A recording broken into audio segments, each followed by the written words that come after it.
Brno and Pilsen in the Czech Republic. And he's been one of the main editors at Oxford, in Oxford Dictionary.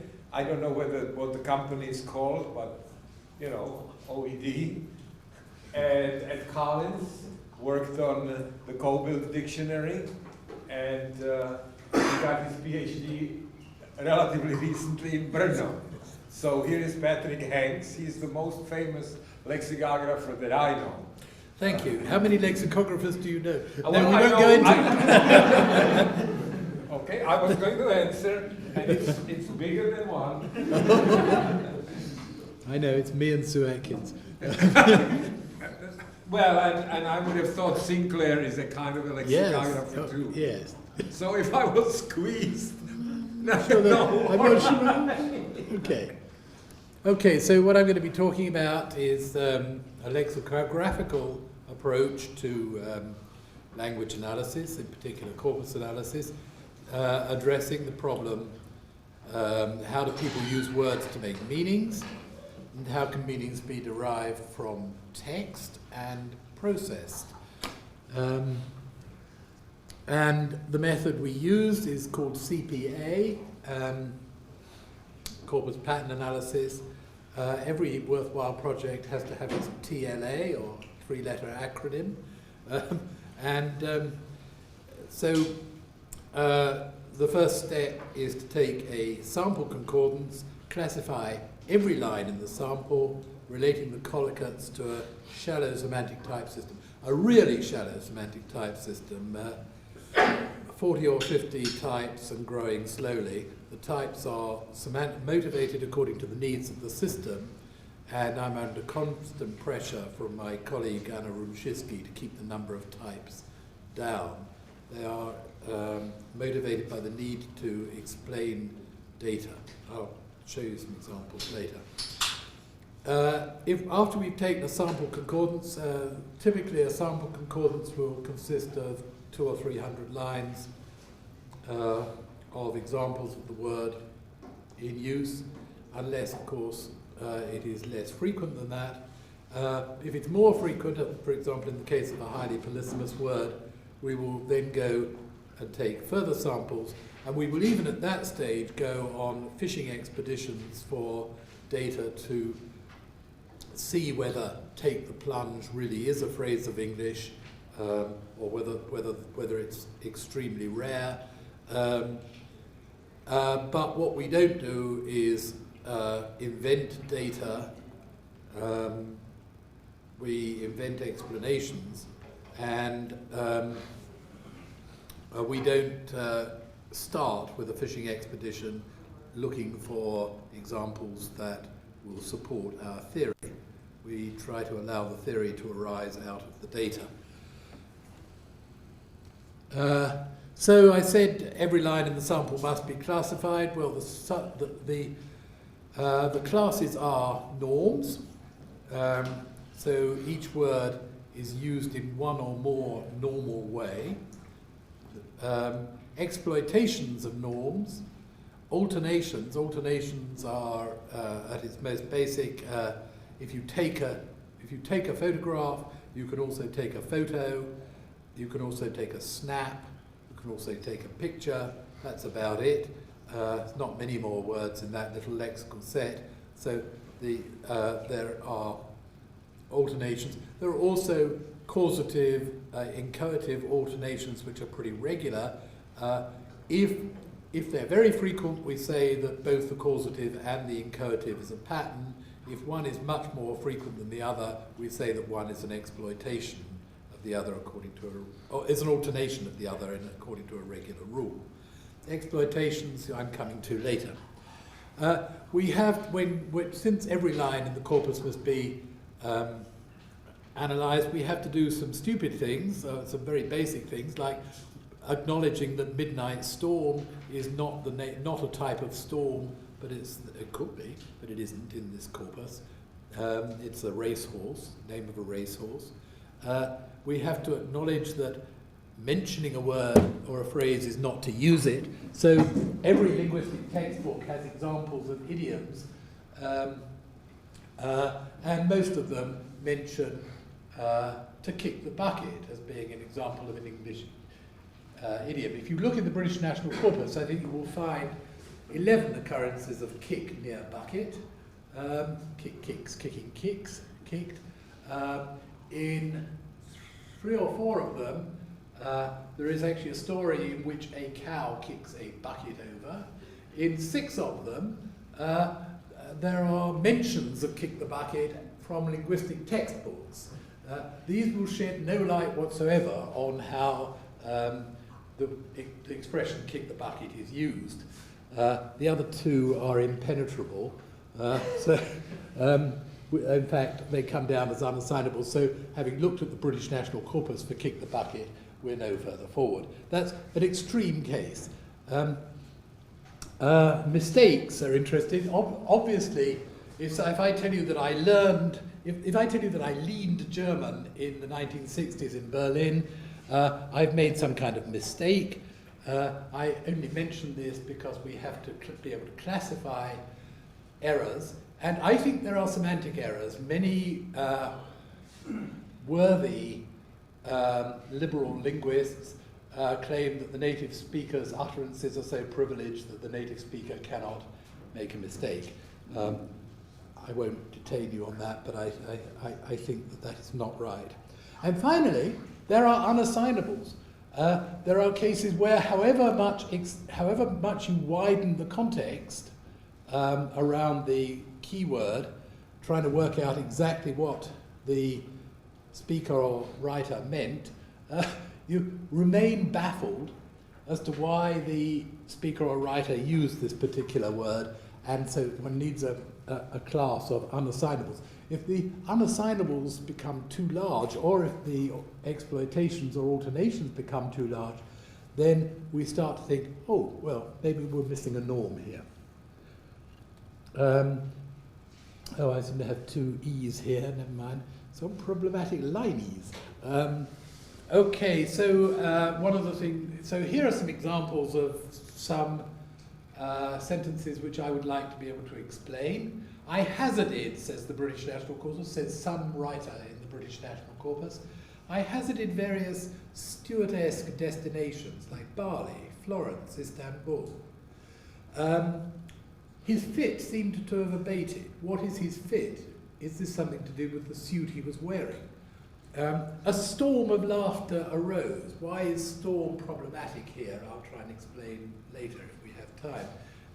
Dubrovnik became a mousetrap, and Chopper is bringing the hood to the birds. I won't attempt to say that in American English, but you know what I mean. What's going on in those lines, in those uses? So we're doing something really almost as extraordinary as any other kind of linguistic isolation. We're looking at a little local context around each word. Okay, just to tell you where I'm coming from, here's some theoretical background. I think that prototype theory was very liberating for lexicographers, at least. I've never forgotten the excitement in the early 1970s of hearing George Lakoff saying that some birds are more birdy than others. Yes, I thought, right, that makes lexicography possible. We're trying to define perhaps the Platonic ideal bird, but not all and only possible birds. Another big influence is Yorick Wilkes's preference semantics, which Ray Jackendorf thinks he invented, but he invented it later. But I mean, Jack, I don't mean to be snidey. Jackendorf's take on preference semantics is interesting and influential on the early Halliday. Halliday is increasingly influential on our work. Both his notion of linguistic functions and his early work on slot and filler grammar. This is what we're doing here is slot and filler, in which clause roles play a very important part. And then discourse analysis and lexis analysis. So 2 key texts are Halliday's Lexis as a linguistic level, and Sinclair's beginning the study of Lexis, both in a 1966 volume in memory of J.R. Firth. Lexical statistics, my own work with Ken Church, obviously. I'm glad to say it is moderately influential on my current work. I haven't abandoned it completely. And wonderfully, Adam Kilgareth and David Tugwell, if you don't know the WASPs project at the University of Brighton, at ITRI, I-T-R-I, it is well worth having a look at. It takes, basically it takes it will give you, for any noun or verb of English that you care to mention, an account of the collocational of the significant collocations in clausal relationships, in syntagmatic relations to the main text. This is tremendously helpful for lexicographical analysis. And finally, especially when we come to exploitations, I draw on Pustyovsky's generative lexicon theory. I'm not going to say too much about that today, partly because I'm rethinking it. Okay, when we do the method, when we analyze corpus lines, what do we do? Well, the first thing we do is we're trying to focus on the probable, on the basis of what happened, what has happened, what is observable. We try to make predictions about what is likely to happen. We don't try to account for all and only anything. So we're trying to provide a basis on which probabilities can be calculated, can be computed. Norms, obviously, I have to say this in Germany because the German word Normen is generally taken as being prescriptive. Obviously, what we're doing is empirically describing the language. Okay, and why exploitations? Well, a big problem for corpus analysts is that there are, for many words, there are a number of uses which are perfectly idiomatic, well-formed sentences of English that are in some way unusual. People exploit norms in order to say new things, or in order to say old things in new and interesting ways. So they don't just reuse the same old words in the same old ways. And we'll see some examples of metaphor, ellipsis, word creation, other figures of speech.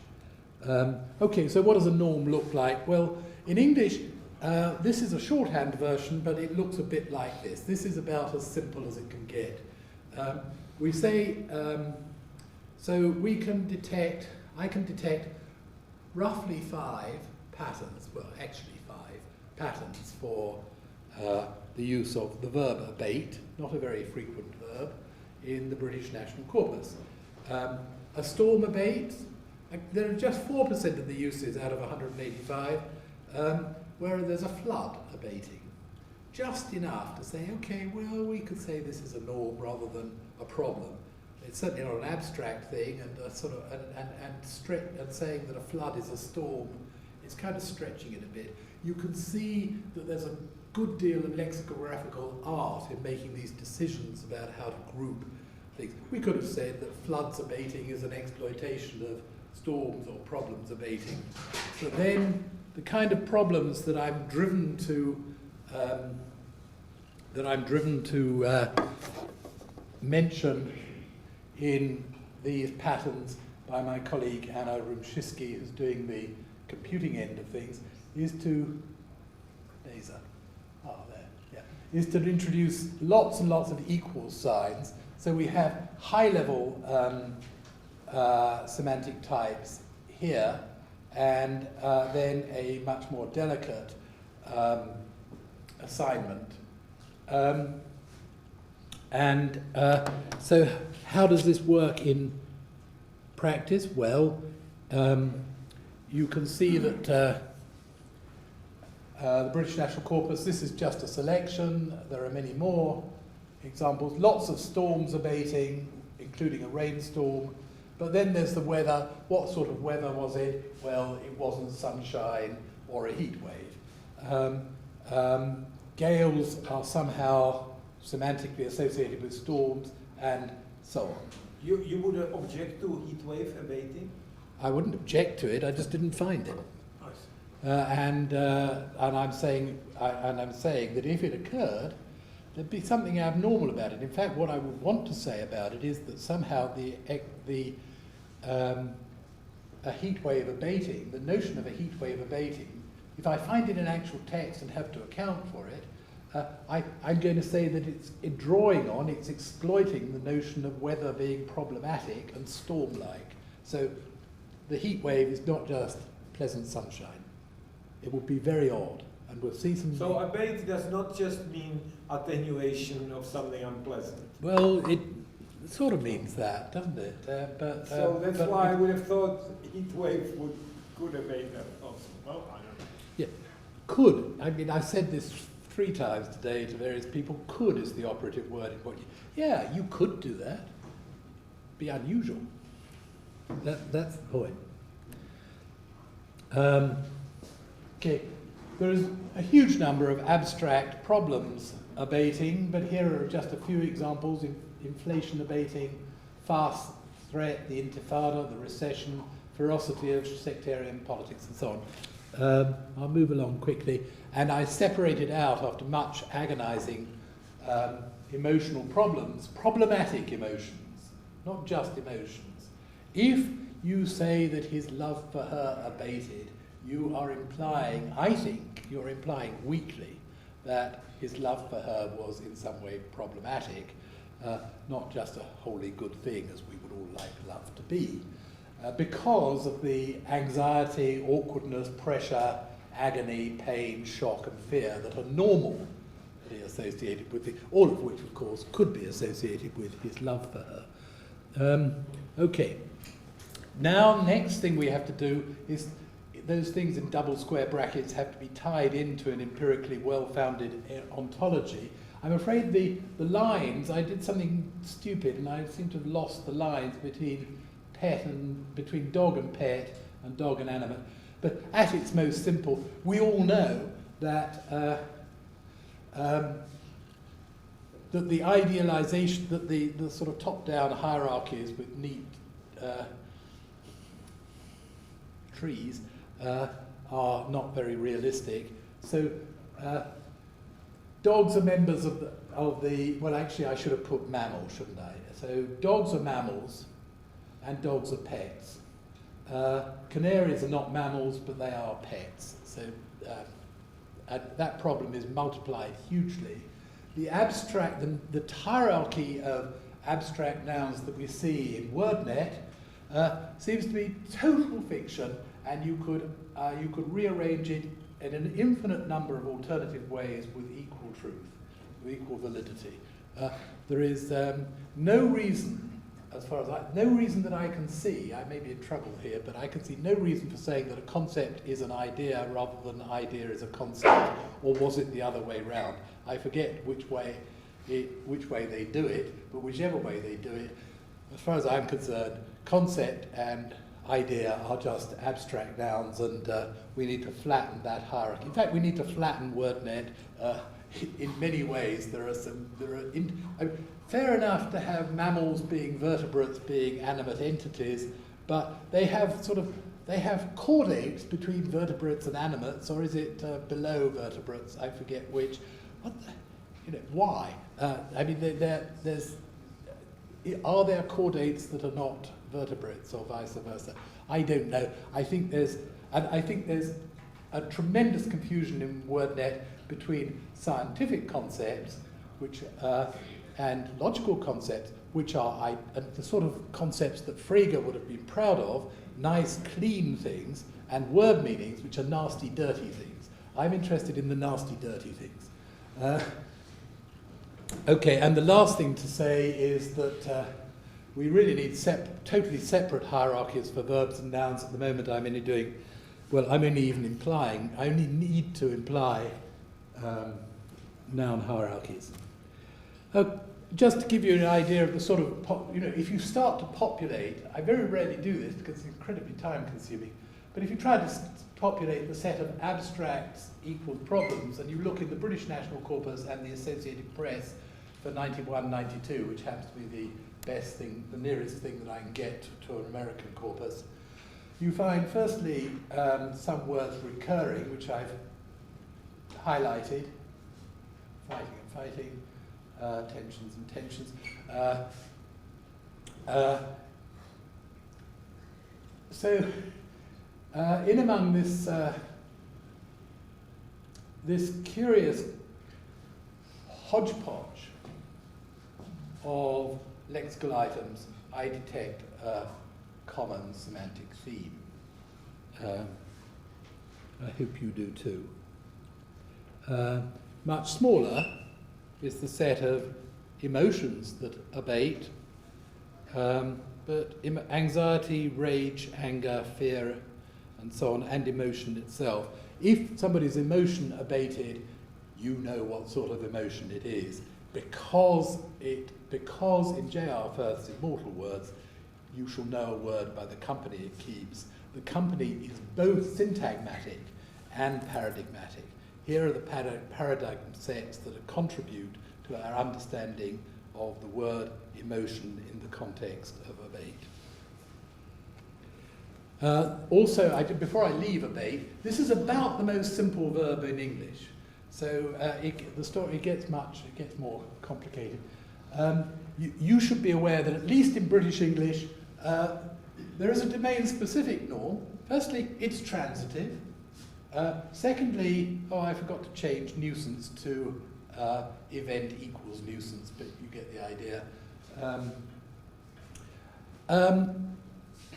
In British legal jargon, if your neighbour is making a smell, if you live next to a pig farm, your lawyer will write to him requiring not to stop making the smell, but to abate the odour. Domain-specific norms are important. What is the nuisance of bugles? Noise, it turns out, is a nuisance. It is legally defined as a nuisance. So smells and noise appear to be the main statutory nuisances. Okay, so having found some some examples manually, the current idea, some people have said to me, you don't need step one. This would be great. That relieves me of a hell of a lot of work. But we can find members of the sets by cluster analysis of the corpus. They go around in gangs, we hope. The words go around in gangs. They co-occur in other slots in relation to other verbs. But at this stage in the game, we certainly need a human analyst to verify that the members of the sets really are good members of the sets.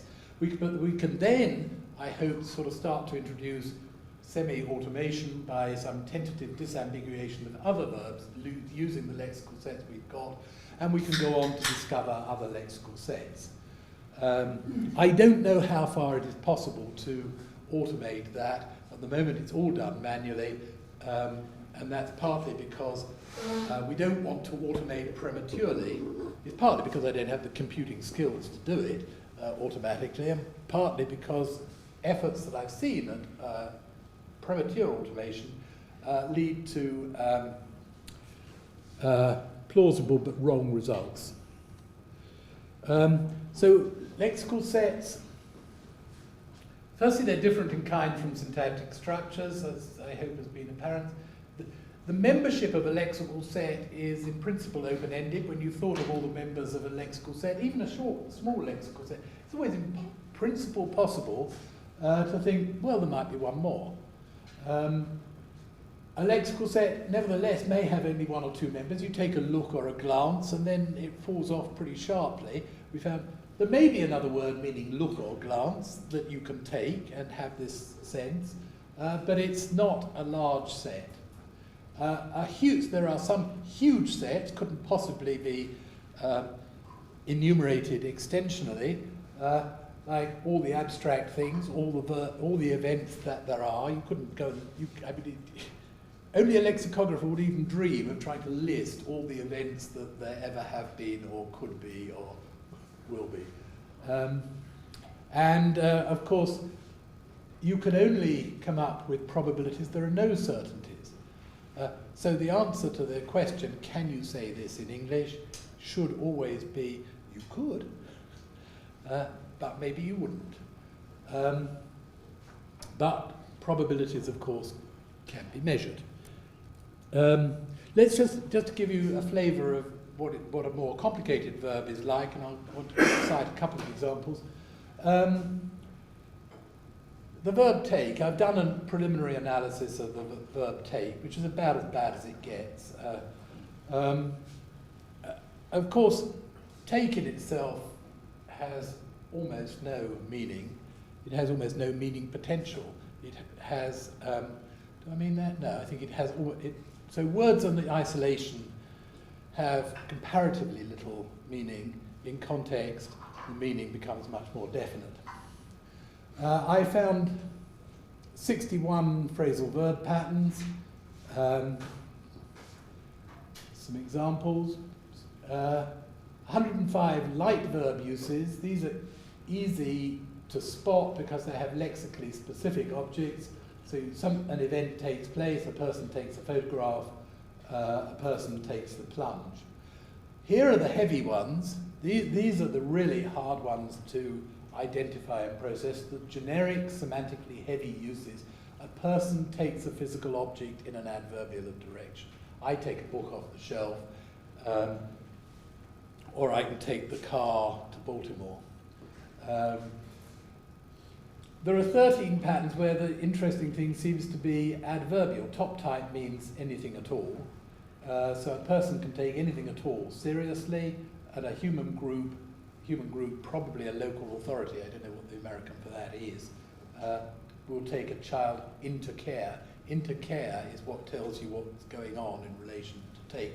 So you put the context together to get the meanings. So I've got 204 patterns for take, and they're growing but very slowly. They should be mutually exclusive. This is the idea. I mean, they're not much use if we can't use them to disambiguate one sense of a word or a phrase from one sense of a word in context from another, from another sense of the same word in different contexts. But we can postulate lexical sets and then find there is ambiguity. So I showed you events taking place. I mentioned events taking place earlier. Now we have a person taking his place. Okay, but that's ambiguous because we don't know whether this is co-referential with that or not. He took his place at the table versus he took Fred's place. He took Fred's place at the table. This can be resolved by restating the pattern. We're left with some.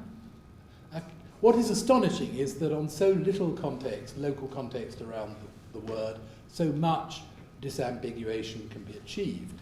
But we are left with some cases where once you've done all the local context in the normal patterns, ambiguity remains. And you have to go right outside the whole pattern analysis paradigm to get a disambiguation.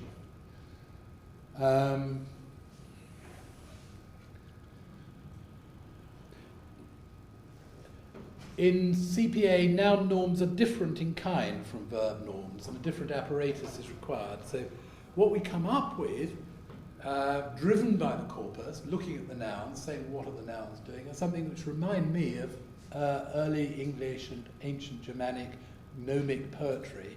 There is a species of very ancient poetry in Old English in which statements are made like rain shall fall. And so what do storms do? Well, storms shall blow, storms shall rage, storms shall lash coastlines, storms batter ships and places, or hit them, or ravage coastlines and other places. Very much associated with, in British English at least, it may be different in Kansas, but in British English at least, there's storms seem to be associated with the sea. Again, to take an extreme example, I'm interested in how words are used in the culture I'm living in, or the culture I'm reporting, not in anything that is scientific or logical.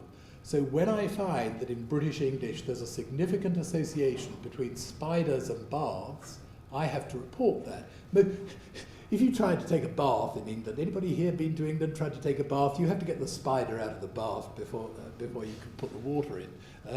There are a lot of, for some reason, there are a lot of spiders in England, and they seem to live in our bathrooms. Okay, another set. So this is all one norm, but it's much more extended. So when we could say the storm is beginning, but it's more normal to say it's brewing or gathering or impending. We talk about the lull before the storm or a calm before the storm. It's associated with expressions of time and so on. Then here's our friend abate again. So in this case, it's a two-way relationship. It doesn't have to be, but it's reciprocal. Abate is significantly associated with storm, and storm is significantly associated with abate.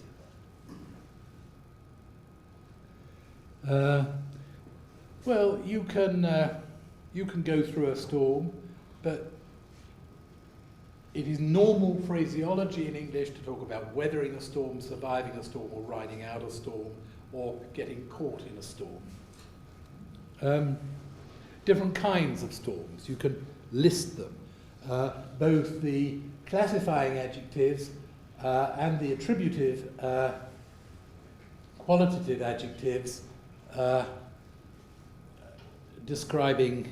that are used to describe storms. Again, all of this can be got out of the corpus. And so on and so forth. Finally, I think this is finally, there are unstructured associations with nouns, not so much with verbs, but so one has a sort of ragbag at the end, saying that rain, wind, hurricanes, gales and floods occur in the local context around storm in no particular syntagmatic relation. This is quite important. I mean, people like Frank Smudger think that true collocates are syntagmatically structured, but I don't see why we should accept his particular view of true collocates. True collocates are just in the same place, okay, or in nearby. Doesn't have to be structured. On the other hand, structure helps. Okay. Well, so statements like this, it seems to be it looks as if I perhaps was writing them up for some sort of child's textbook or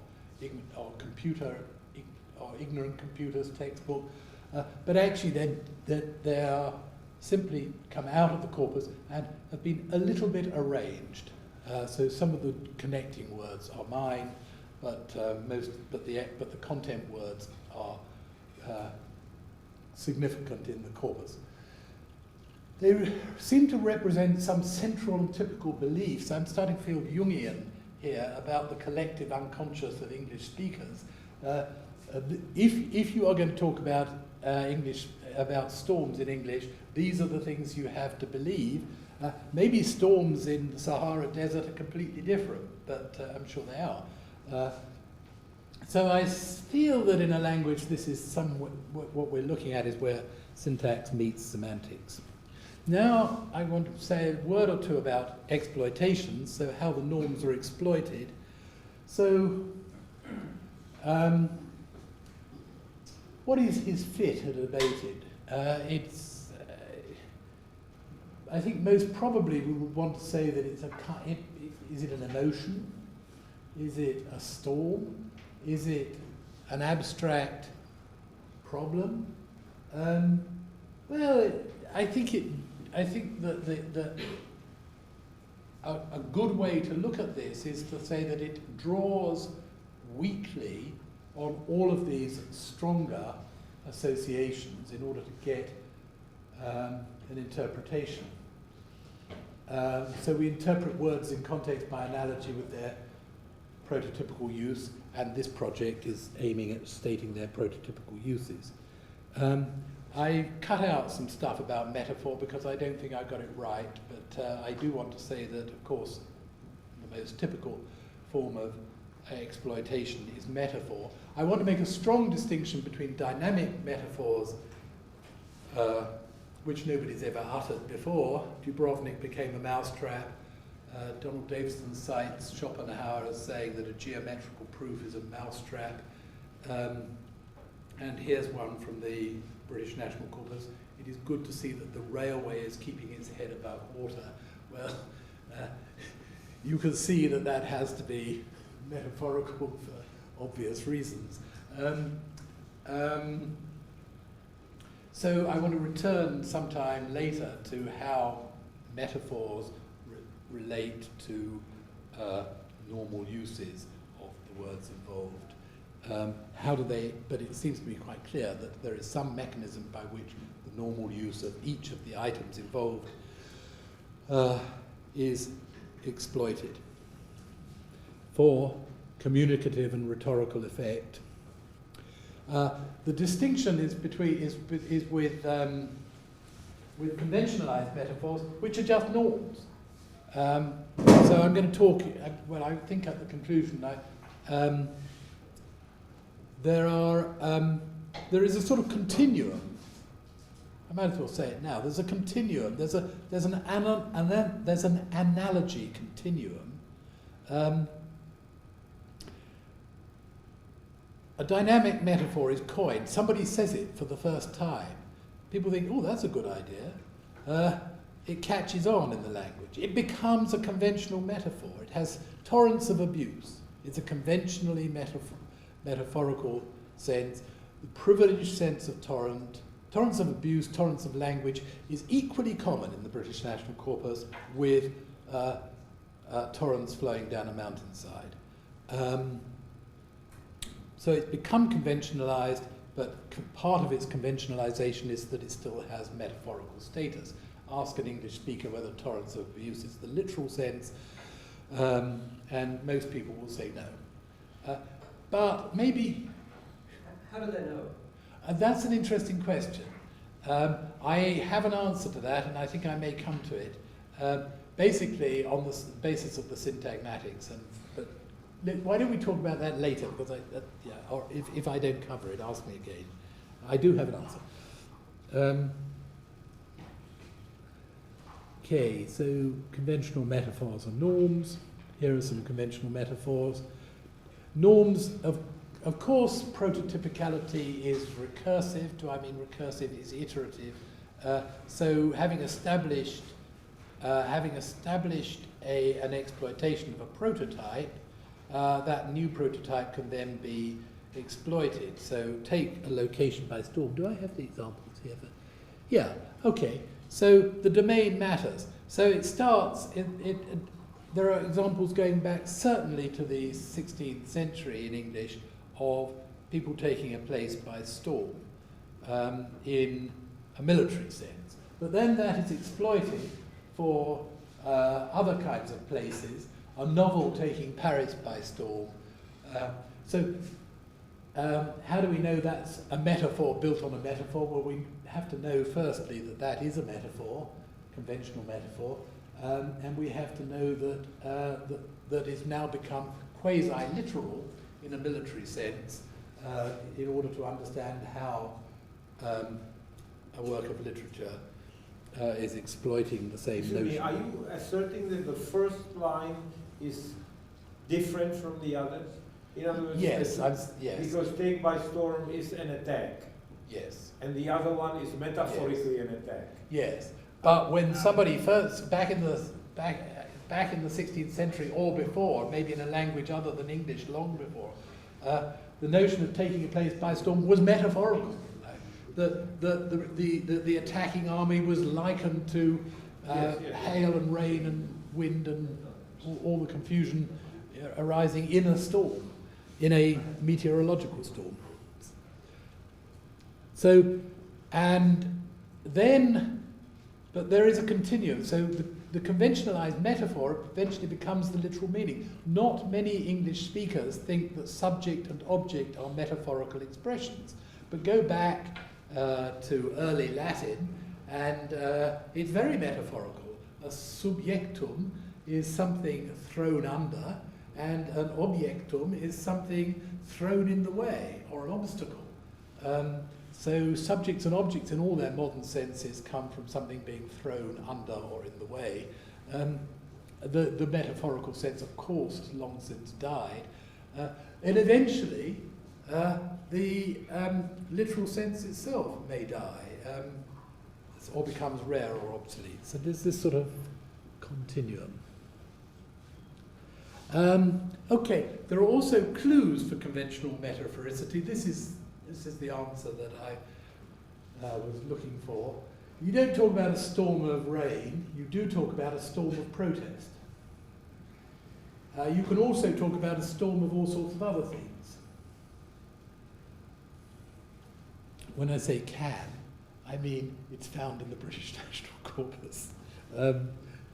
Isn't that a problem? I mean, suppose I write an article and it sneaks into the British National Corpus.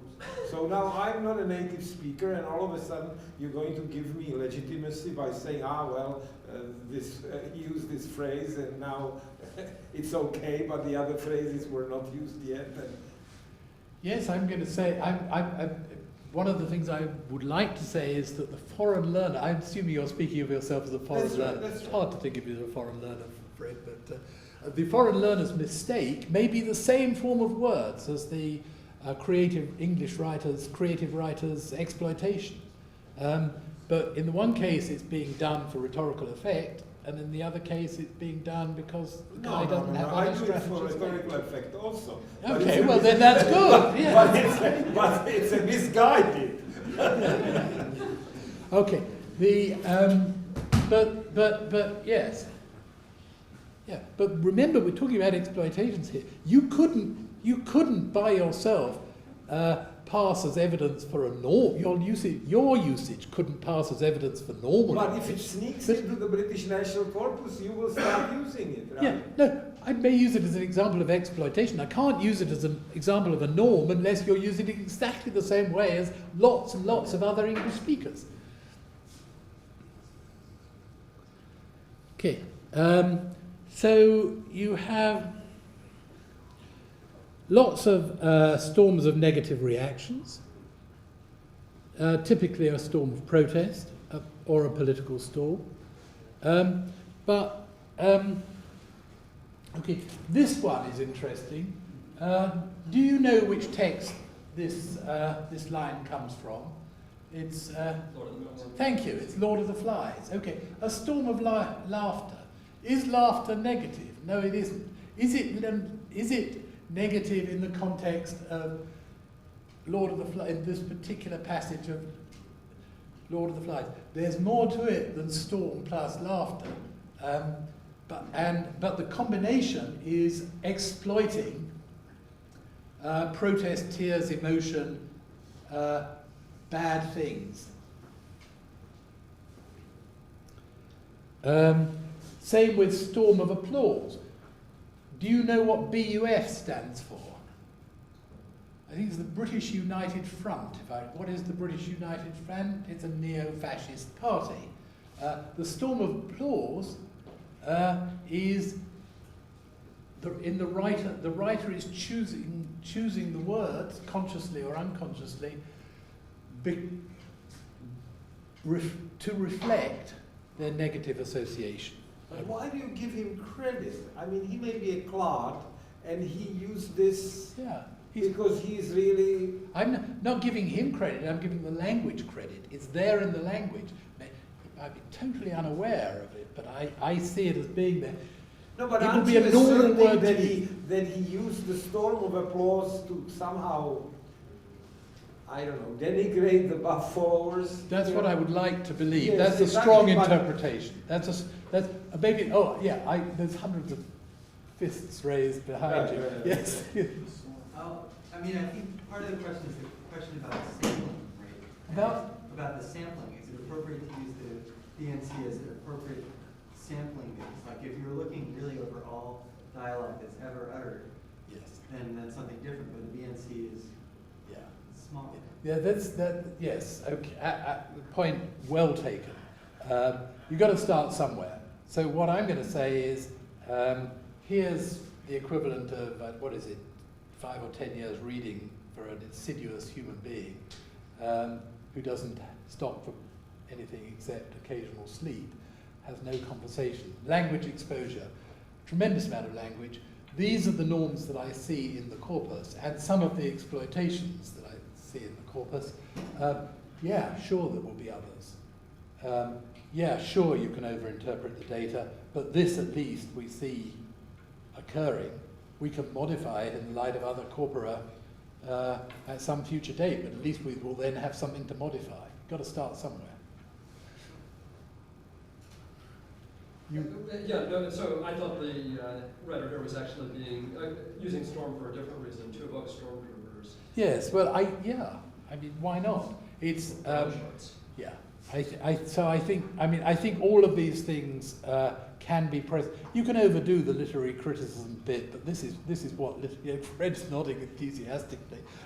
Okay, well we'll leave the literary criticism.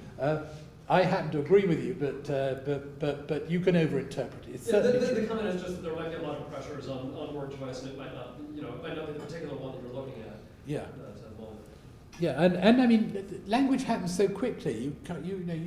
We can sit here and agonize over this, but you'd be pretty sure the writer didn't. Had better things to do. Okay, so when I say here metaphoricity, I mean conventional metaphoricity. It seems to be there seem to be syntagmatic clues going on in the language. One of them is this partitive of, with words like storm, torrent, ocean, rivers, lake. I don't know how far this extends. I would love to find out, but life is short. Mostly it's blood, debt, Greek or abuse. I don't think Greek's such a bad thing. Protest and emotion. But here we have custard. Okay, you can maybe custard's a bad thing. No, you could overinterpret this. I take your point. Was it your point? No, it's your point. Okay, you can overinterpret it, but another clue, a causative verb. What sort of storm did he cause?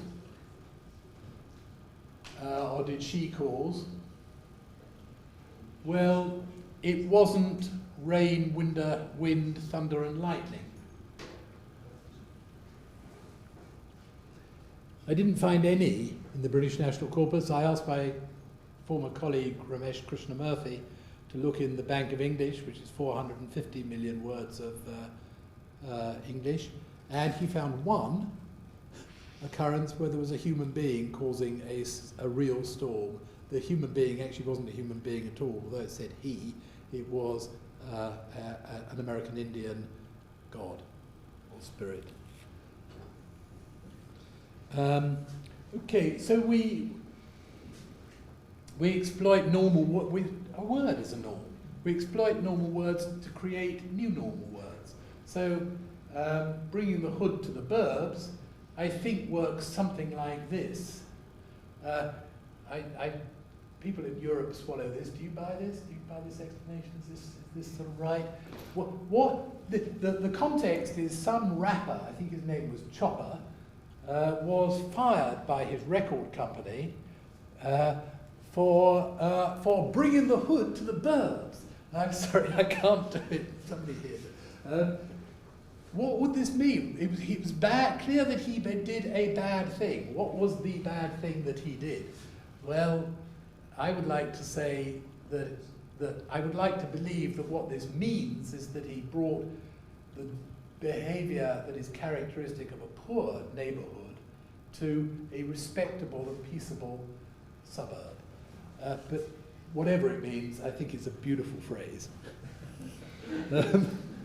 Okay, we talked about the analogy continuum, so I won't... And this phrase is in the British National Corpus? Bringing the hood to the burbs, no, I picked it up on the I television. But it's authentic. But it's created, well, okay. Okay, so what time did I start? Well, you started a little late. You have another 5 minutes. All right, well, I'm at my conclusion already, so that's good. So the goals of corpus pattern analysis is to create an inventory of semantically motivated syntagmatic patterns.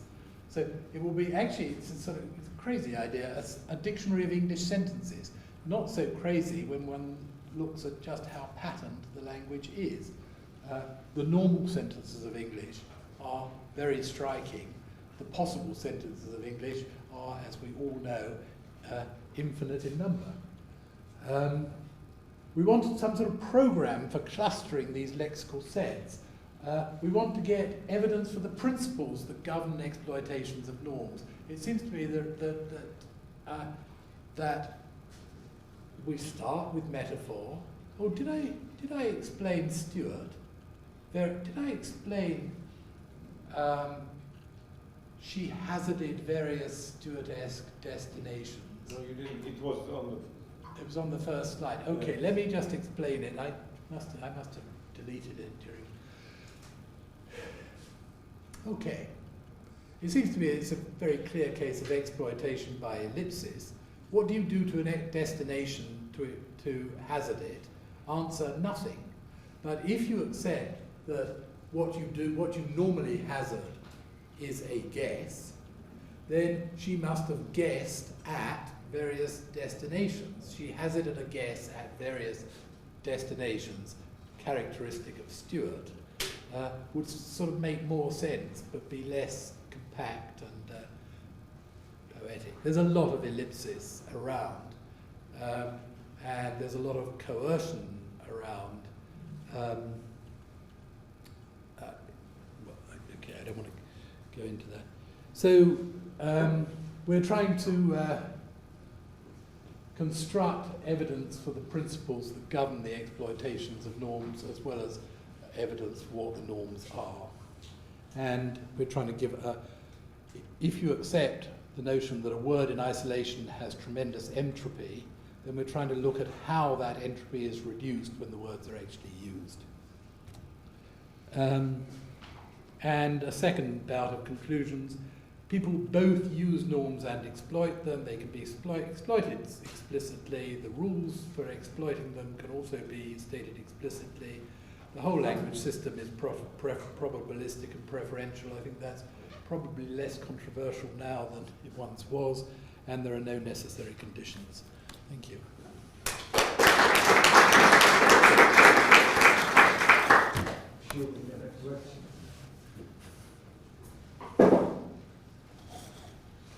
Well, I'll ask. Oh no, surely not. So suppose we had, like you did this preliminary analysis for take, you said, right? And you sure didn't show it to us, right? I mean, how long have you got? No, because I know exactly. That's my point. I can show it. No. I don't doubt that you've done it, but it's probably enormous, right?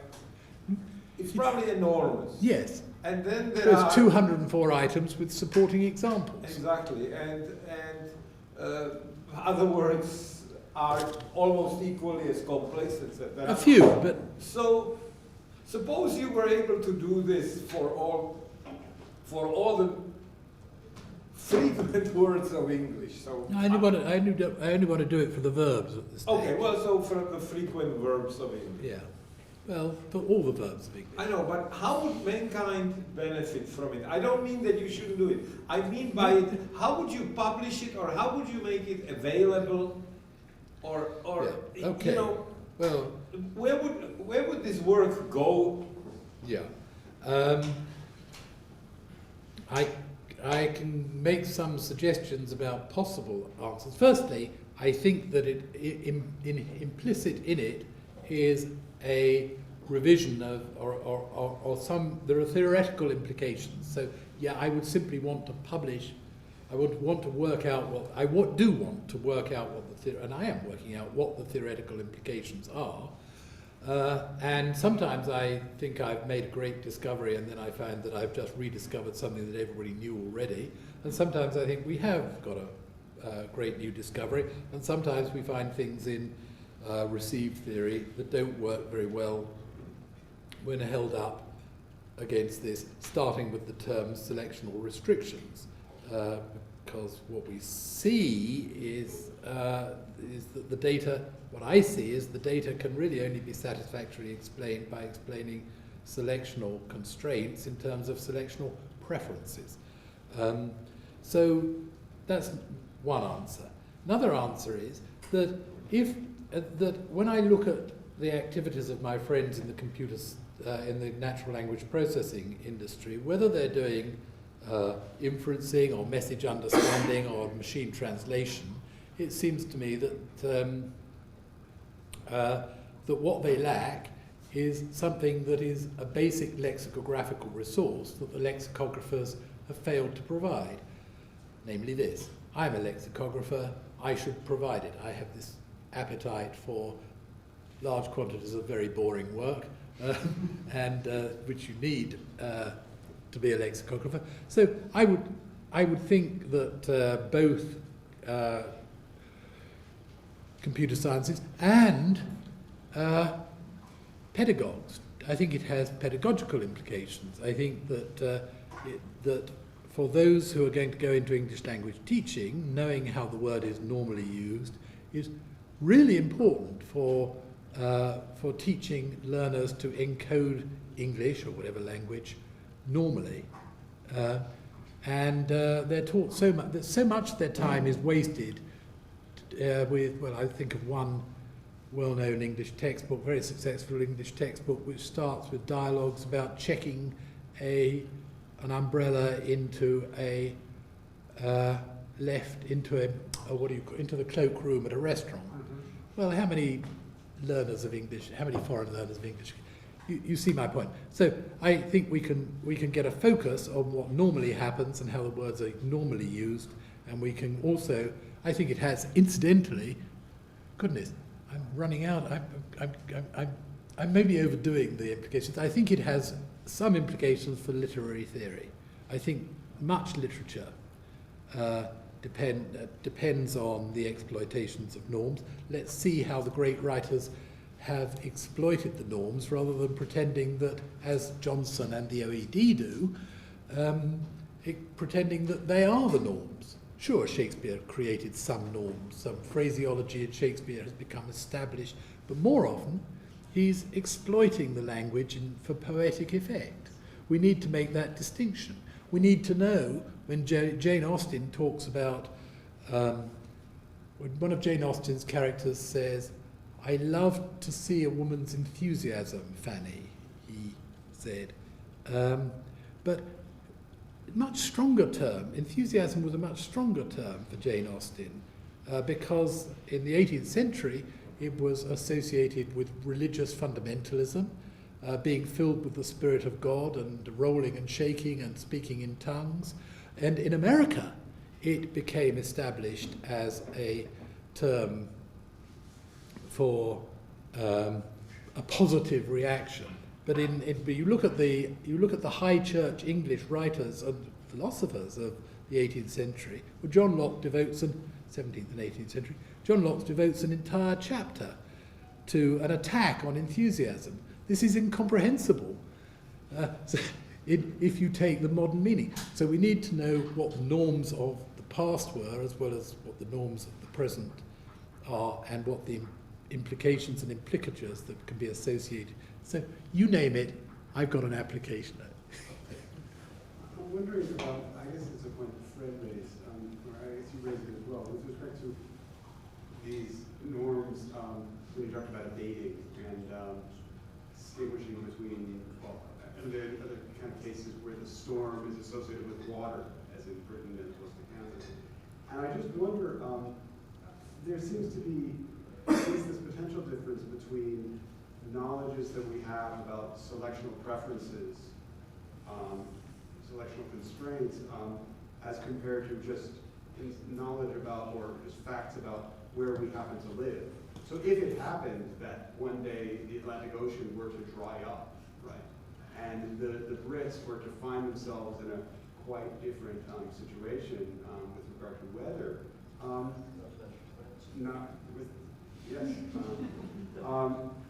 It seems to me that, well, the question is, do we want to say that the language has changed or that something about the usage of language has changed? Certainly what people will talk about and the kinds of storms that they will talk about will be fundamentally different, and the way in which they'll use the word abate will be different, or the context in which they'll use the word storm will be different.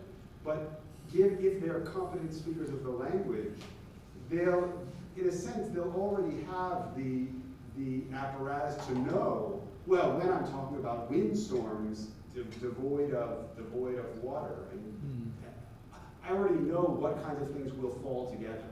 So it's not, there's no innovation per se in the language, it's just that now the context in which I find myself is leading me to use the terms in a certain way. So I'm just wondering whether you see that as kind of qualitative difference between a sort of real world or encyclopedic. No, I think I see it. I think you see, I don't take this view of, I don't take this rather logical concept view of semantics in a natural language. I think that this kind of logical semantics that you're referring to is fine for artificial languages constructed out of natural languages. So there could be a term, storm, in an artificial language that has a set of necessary conditions associated with it, none of which have anything to do with lashing coastlines or people getting caught in it. And that would be fine, but it would not be English. I'm very happy to say that the storms, you don't have to go as far as drying up the Atlantic Ocean. I'm very happy to acknowledge that probably in everyday conversation in Kansas, storms are different from storms in everyday conversation in English seaside towns. But what I want to say is that, okay, here's where I'm really coming from, right? Let's go right back to the prototype stereotype distinction. Each of us has or has had a prototypical set of associations with each word that's in our active vocabulary, indeed in our passive vocabulary, but especially in our active vocabulary. These, if we then, like Humpty Dumpty, use the word in a bizarre way, any word in a bizarre way, society, in the form of our fellow students or friends and family, jump on us. You ever used a word wrongly? I have. No, okay. People will tell you, but that's not what diffident means. I once used, when I was a very young man, I used to think that diffident meant aggressive. I can't think who I'd met, but or why. So my prototype for diffident was of some sort of rather aggressive behaviour. It turns out that was wrong. Society ironed that out. I think that goes on a massive scale for each individual as the prototypes of the psycholinguistic prototypes in our heads are converted into stereotypes that we all share, that are somewhere out there between us, among us. So having said that, the stereotypical storm, in this sense of stereotype, for a group of English speakers can well be something that lashes coastlines, but if you want to do reasoning, if you want to do weak inferencing about it, then knowing that a storm lashes a coastline is probably a good thing. If you want to do strong inferencing, I'm making this up as I go along, if you want to do strong inferencing, you perhaps need to know, then you're going to try, then what you're going to end up doing, I think, is appealing to some Aristotelian notion of essences. What is the essence of a storm? Well, Quine said that we've out somewhere, he said actually at a lexicography conference in the 1970s, that we have outgrown that notion of essences. I'm not sure we have. It seems to come back to haunt us. But I think if there is such a notion, it's a subset of it's not. I've got some sort of Venn diagram in mind. They are overlapping sets. They're not absolutely coextensive. The essential storm and the prototypical storm are not coextensive. First, a comment about the usefulness of all this in teaching in pedagogy. I remember, maybe 30 years ago, the day I was taught English, one of the exercises we had to do was we were given a word or a phrase. We would be given like taken by storm. And we asked to use it in a sentence. Yeah. And it involved trying to recover from your understanding of language all the nuances of taking something by storm, so that you could then construct a good sentence. So that's sort of my question was, when it comes to these patterns, you took take, and then you had these 200 odd patterns. I don't know what you want to call them, paradigms in which you use them. And you made an assumption, or at least you wanted a desirable property, that these should be mutually exclusive, meaning if you take any usage of take, it should fall into one of these and not multiple categories. To me, that sounds a little dangerous because it puts pressure to create new categories. Don't you want another condition that says that a pattern that I create for a verb, perhaps there is some other verb which uses the same pattern with similar arguments for it to be a bona fide pattern? Yeah. Okay. Yeah, I meant mutually exclusive within the same verb. So that would, but yes. Yes is the answer. Thank you. Yeah. So one of the things that you implied in your talk that you didn't come out and say is that word norms are transmitted from older languages into newer languages. So you used the example in mind with subject and object. There's one other example which I don't remember, but